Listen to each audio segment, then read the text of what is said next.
तो भाई आपका स्वागत है आज के इस वीडियो के अंदर। तो सबसे पहले भाई, आपने कल रॉयल रंबल का रिव्यू नहीं देखा है तो लिंक डिस्क्रिप्शन में, उसको जाके देख लो, तब ये वीडियो का आपको समझ में आएगा। क्योंकि भाई रॉयल रंबल का रिव्यू नहीं देखा तो फिर आपको समझ में नहीं आएगा कि इस वीडियो के अंदर क्या बातें हो रही, क्योंकि रॉयल रंबल के बाद की जितनी बातें हैं वो सब हम लोग करने वाले हैं इस वीडियो के अंदर। आपको कुछ नहीं करना है, बस इस वीडियो को देखना होगा लास्ट तक। तो स्टार्ट करते हैं आज की न्यूज़ वीडियो को। तो स्वागत है भाई आप लोगों का आज के इस वीडियो के अंदर। तो सबसे पहले हम लोग शुरुआत कर लेते हैं एक सबसे बड़ी चीज़ के बारे में। कल कोडी रोड्स रॉयल रंबल जीत चुके हैं, तो अब सवाल यही सामने आता है कि सीएम पंक क्यों नहीं जीते, कोडी रोड्स क्यों जीते। अब ये सवाल ऑब्वियसली सामने आएगा क्योंकि सीएम पंक बैटिंग ऑर्ड्स में इतने आगे थे, सीएम पंक के बारे में बातें इतनी चल रही थी, तो इसके पीछे कोई ऐसी रिपोर्ट्स एज सच आई नहीं है, लेकिन स्पेकुलेशन बताई जा रही है या फिर कुछ आप कह सकते हो रीजंस बताए जा रहे हैं क्यों कोडी रोड्स जीते। अब इसके पीछे रीज़न आप लोग सुनो। तो देखो, सीएम पंक रॉयल रंबल जीते ना जीते उससे ज़्यादा फर्क नहीं पड़ेगा। ऑब्वियसली भाई इसलिए नहीं पड़ेगा क्योंकि सीएम पंक एलिमिनेशन चेंबर जीत के भी सेथ रॉलिंस के पास जा सकते हैं और कोडी रोड्स को दोबारा रोमन रिंग्स के साथ मैच करना, मतलब इससे आप समझ जाओ रोमन रिंग्स और रॉक के मैच का सीन क्या है। वो हम लोग बात करेंगे आज के हमारी नेशनल फैन स्टोरी के बारे में, उसके ऊपर है, तो अभी उसमें नहीं आते। तो हमको ये तो इतना मालूम होगा कि कोडी रोड्स और रोमन रिंग्स का ही मैच होगा, तो डब्ल्यू कैसे रोमन रिंग्स और कोडी रोड्स का मैच कर सकती है। और कोडी रोड्स रोमन रिंग्स को एक बार वैसे ही फेस कर चुके हैं, तो दूसरे बार ऐसे फेस करने में डब्ल्यू सीधा अपॉर्चुनिटी थोड़ी दे देगी, क्योंकि कोडी रोड्स रॉ के सुपरस्टार है।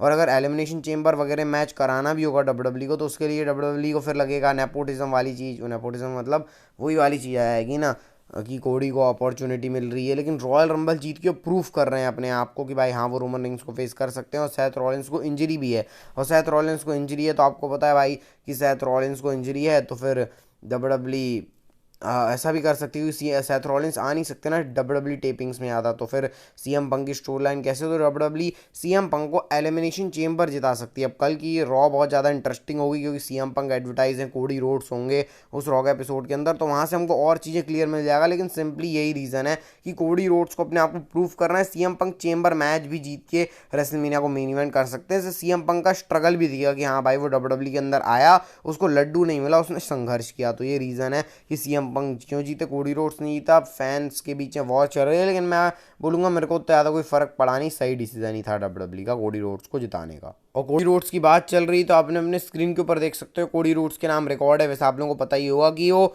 चौथे ऐसे मैन बने हैं जिन्होंने लगातार 2 रॉयल रंबल जीती है। और आप ये देख सकते हो हॉक हॉगन ने 1990 1991 में, शॉन माइकल्स ने 1995 1996 में, स्टोन कोल्ड स्टीव ऑस्टिन 1997 1999 में, और ये जो 20s के टाइम में कोडी रोड्स बने, मतलब आज से 22-23 साल बाद कोई ऐसा चैंपियन है जो 2 बार रॉयल रंबल जीता। तो आप इसे समझ सकते हो कोडी रोड्स की कितनी हाइप चल रही है अभी। और आप ये फोटो भी देख सकते हो अपने स्क्रीन के ऊपर, बेली और कोडी रोड्स की, दोनों रॉयल रंबल विनर्स की फोटो भी है। और तब बेली के बारे में भी बात कर लेते हैं। तो चलो बेली के बारे में बात कर लेते हैं। यहाँ पे ट्रिपल एच का ट्वीट स्क्रीन के ऊपर देख सकते हो कि बेली ने एक रिकॉर्ड सेट किया है 63 मिनट्स एंड 3 सेकंड्स का, कि वो रॉयल रंबल में टिकी गई। शायद रिया रिप्ली का भी बेली ने रिकॉर्ड तोड़ दिया है और वो रही है रॉयल रंबल में। तो भाई अच्छी बात है बेली के लिए, कॉन्ग्रेचुलेशन करते हैं। और कॉन्ग्रेचुलेशन ट्रिपल एच भी करते हैं। और रिया रिप्ली बोल रहा हूँ, बेली का भी ट्वीट देख सकते हो अपने स्क्रीन के ऊपर, या बेली का ट्वीट देख सकते हो कि उन्होंने रिया रिप्ली का रिकॉर्ड तोड़ दिया और रेडी हैं रेसलमेनिया में कम्पीट करने के लिए। तो बेली बहुत ज़्यादा पॉजिटिव हैं और उनकी मर्चेंडाइज भी आ गई। आप ये देख सकते हो डब्ल्यू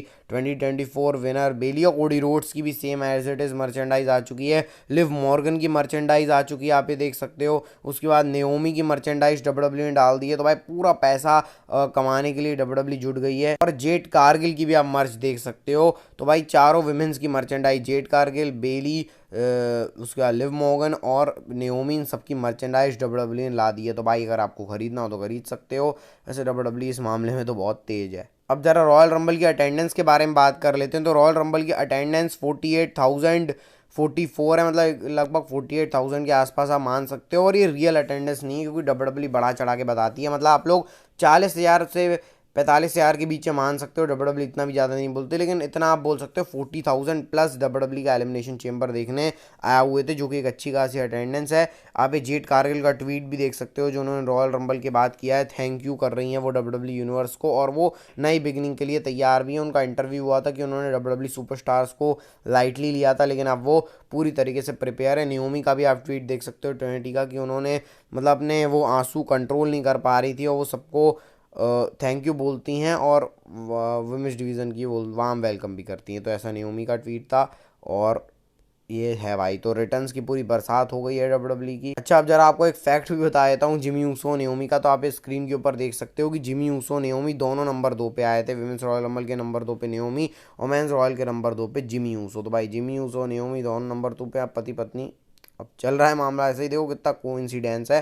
शायद डब्ल्यूडब्ल्यू ने जानबूझ के भी ऐसा करा होगा, लेकिन कोइंसिडेंस ही होगा नेओमी को 2 पे, क्योंकि जिमी और जे ऊसो ने ही रॉयल रंबल शुरू किया था। अब जरा प्रेस कॉन्फ्रेंस के बारे में बात कर लेते हैं, जो सबसे इंपॉर्टेंट चीज़ है भाई। बेली प्रेस कॉन्फ्रेंस पे आई थी। अब ज़्यादा बेली ने कुछ ज़्यादा ऐसा बोला नहीं है प्रेस कॉन्फ्रेंस के अंदर, बस उन्होंने बताया कितना स्ट्रगल होता है वेमेंस डिवीज़न के अंदर। कंसिस्टेंसी के बारे में बेली ने बात करी कि भाई कंसिस्टेंसी बहुत ज़्यादा इंपॉर्टेंट होती है। नियोमी, नटालिया, जेड कारगिल, इन सबको उन्होंने बोला।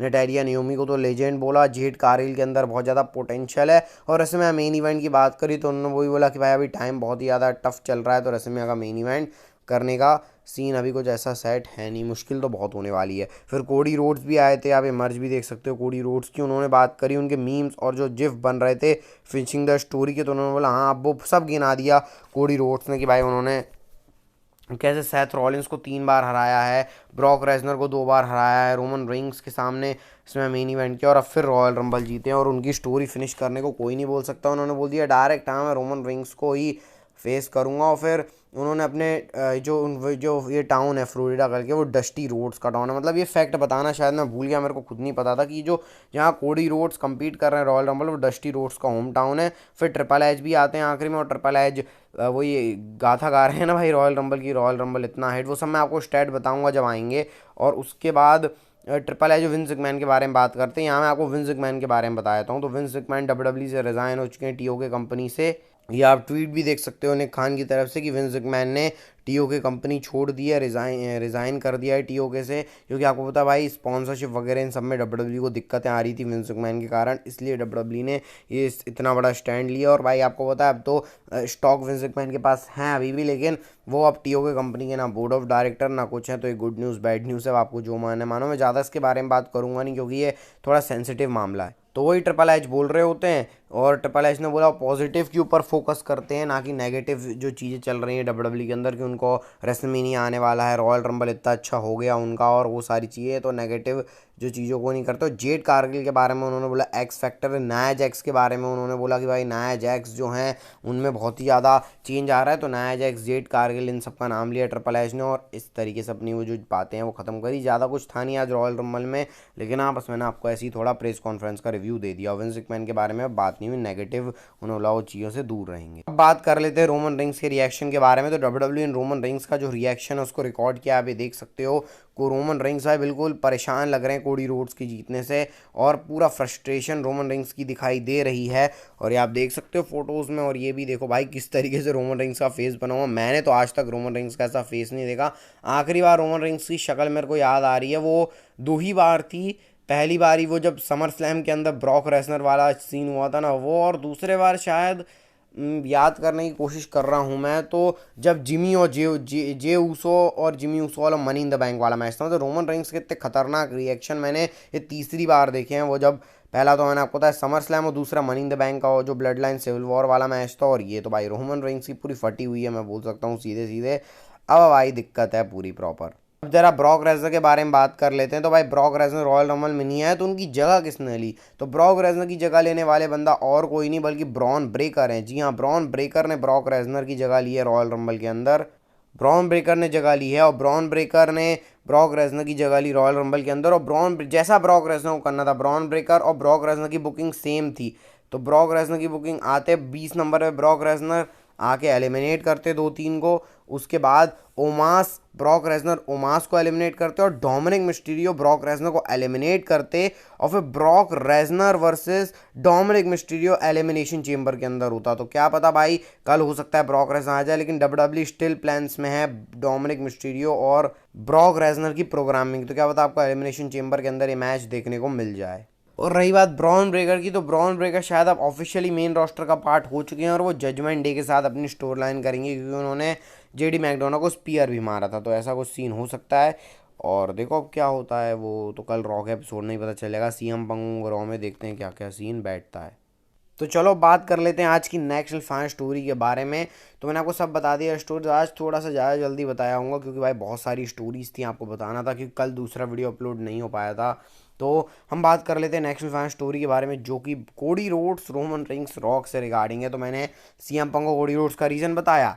अब रॉक रोमन रिंग्स का मैच क्यों नहीं हो रहा, कोडी रोड्स रोमन रिंग्स का मैच डब्ल्यूडब्ल्यू क्यों कर रही है, रॉक और रोमन रिंग्स का मैच कब होगा, तो इससे मैं अभी कोई रिपोर्ट से सच नहीं आई है, लेकिन मैं आपको थोड़ा सा क्लियरिटी दे सकता हूँ कि मेरे पॉइंट ऑफ व्यू से क्या सीन है। देखो, Roman rings versus the rock ऐसा मैच है जिसके लिए चैंपियनशिप की ज़रूरत बिल्कुल भी नहीं है, क्योंकि भाई ऑब्वियसली ये एक ऐसा मैच है बिना चैंपियनशिप के भी एक और अच्छा मैच, मतलब बिना चैंपियनशिप के मैच को बोलूँगा कि ये ज़्यादा अच्छा मैच है अगर इसमें चैंपियनशिप ऑन द लाइन रहेगी तो प्रिडिक्टेबल हो जाएगा। वैसे जब चैंपियनशिप नहीं रहेगी तब भी प्रेडिक्टेबल रहेगा मैच, लेकिन जब चैंपियनशिप रहेगी तब तो और प्रेडिक्टेबल बन जाएगा। कोडी रोड्स अभी जिस तरीके से काम कर रहे हैं, और रिपोर्ट्स क्या, माइकल कोल ने तो सीधे ही आखिरी में स्मैकडाउन खत्म होते होते ही बोल दिया कि व्हाट इनिंग्स, हम कौन सी इनिंग्स में चल रहे हैं, ऐसे रोमन रेंग्स को उन्होंने टॉन्ट कसते हुए बोला भाई। और रोमन रेंग्स जब शो खत्म हो रहा था रॉयल रंबल, तब रोमन रेंग्स चैंपियनशिप रेस कर रहे थे, कोडी रोड्स उनको देख रहे थे, जिस तरीके का पूरा सीन बैठ रहा था। और ये प्रॉपर अच्छी स्टोरी हो सकती है रॉक और रोमन रेंग्स आने वाले रेसलमेनिया। देखो मैंने आपको पहले ही बताया है कि रॉक रोमन रेंग्स जरूरी नहीं कि रेसलमेनिया में हो, समर स्लैम में हो सकता है, सऊदी के किसी शो में हो सकता है, या फिर अगले साल के रेसलमेनिया में हो सकता है, रेसलमेनिया 41 में हो सकता है मैच, क्योंकि अभी रॉक ऐसा मेरे को लग भी नहीं रहा है कि अभी इस साल होने वाला है। और इस साल हो, मेरे को नहीं लग रहा भाई इस साल होगा, तो शायद अगले साल रेसलमेनिया तक और इंतज़ार करना पड़ेगा हमको इस मैच का। ही पता नहीं कितने सारे वीडियोस मैंने बना लिए हैं अभी इस मैच के रिगार्डिंग, लेकिन जो भी जैसा भी है भाई, अब इसी तरीके से सीन बैठने वाला है रॉयल रंबल का। और कोडी रोड्स जीत गए हैं, Cody Rhodes Roman Reigns night 2 WrestleMania. अभी पॉसिबिलिटीज़ आ रही हैं कि रोमन रेंग्स चैंपियनशिप हार सकते हैं। तो ये थी बातें। और अगर आपको ये वीडियो अच्छा लगा, इस वीडियो को लाइक चाहो सब्सक्राइब करके बेल नोटिफिकेशन बेल को आप लोग दबा देना। मिलते हैं आपको कल रॉ के रिव्यू के साथ। हेल्थ का ध्यान रखना, health is wealth. Bye bye, take care.